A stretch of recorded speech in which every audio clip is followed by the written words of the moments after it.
ओम नमो भगवते वासुदेवाय। आज मैं आपको वैशाख मास महात्म्य का 21वां अध्याय सुनाऊंगी। तब श्रुतदेव जी कहने लगे कि शंख मुनि और व्याध दोनों बड़े विस्मित हुए। तब शंख मुनि ने पूछा, तुम कौन हो और तुम्हारी दशा ऐसी कैसे हो गई थी?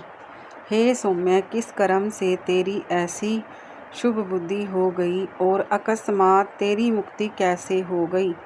यह सब हमें बताओ। शंख मुनि के इस प्रकार पूछने पर वह दंडवत पृथ्वी पर गिर सिर झुका हाथ जोड़कर कहने लगा, मैं प्रयागराज का निवासी कुसिद मुनि का पुत्र, ब्राह्मण रूप, यौवन विद्या में बढ़ा चढ़ा, बहुत बोलने वाला, धनवान तथा सदा मद से ग्रवित रहता था। मेरा नाम रोचन था। आसन, शयन, निद्रा, लोकाचार्य, ब्याज लेना, यही मेरा व्यापार था। मेरी किसी पर श्रद्धा नहीं थी। इस तरह से मेरा बहुत समय नष्ट हो गया।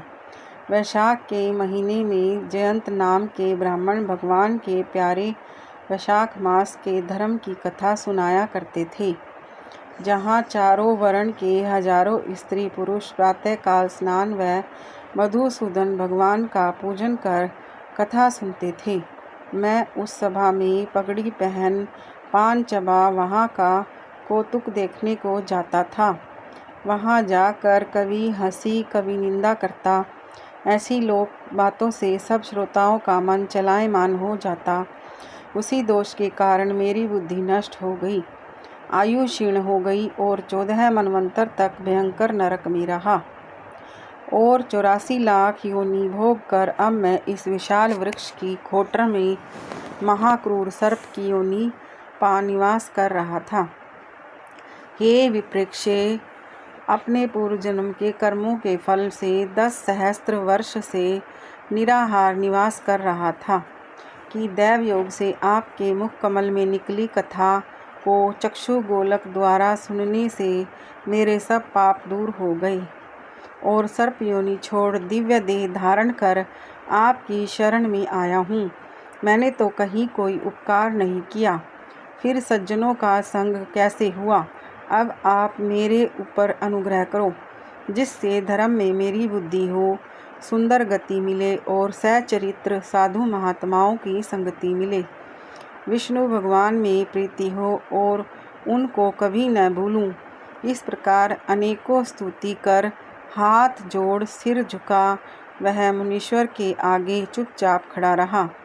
शंख मुनि ने प्रेम में भर उनको दोनों हाथों से उठाया और उस पर अनुग्रह का भावी वृतांत कहने लगे।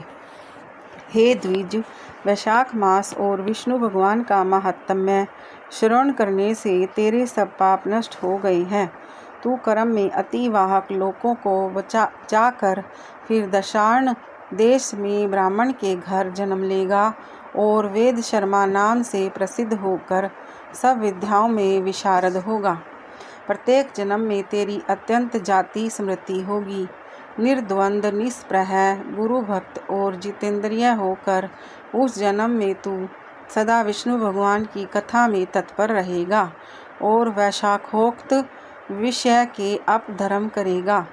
तब तू सिद्धि प्राप्त कर संपूर्ण बंधनों से छूट परम धाम को प्राप्त होगा। ऐसा कह मुनीश्वर चुप हो गए।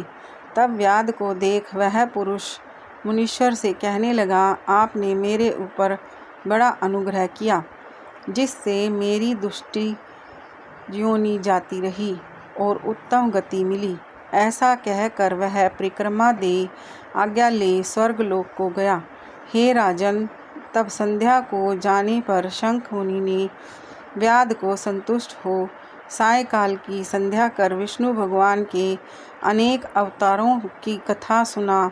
रात्रि के शेष भाग को व्यतीत कर ब्रह्म मुहूर्त में नित्य कर्मों से निश्चित हो प्रसन्न मन से व्याध को बुला उसके सिर पर प्रोक्षण कर राम ये 2 अक्षर का मंत्र जाप करने और मरण पर्यंत इन्हीं धर्मों के करने का उपदेश दिया और कहा कि इससे तेरा जन्म वाल्मीकि ऋषि के कुल में होगा और तू वाल्मीकि नाम से इस लोक से प्रसिद्ध होगा। व्याध को इस प्रकार समझा बुझाकर शंख मुनि दक्षिण दिशा को चले गए।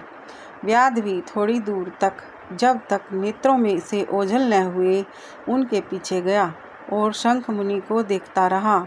फिर हृदय में उन्हीं का ध्यान करता हुआ वह शाखोक्त धर्मों को करता हुआ व्याध का जन्म पूर्ण कर वाल्मीकि ऋषि के घर में जन्म लिया।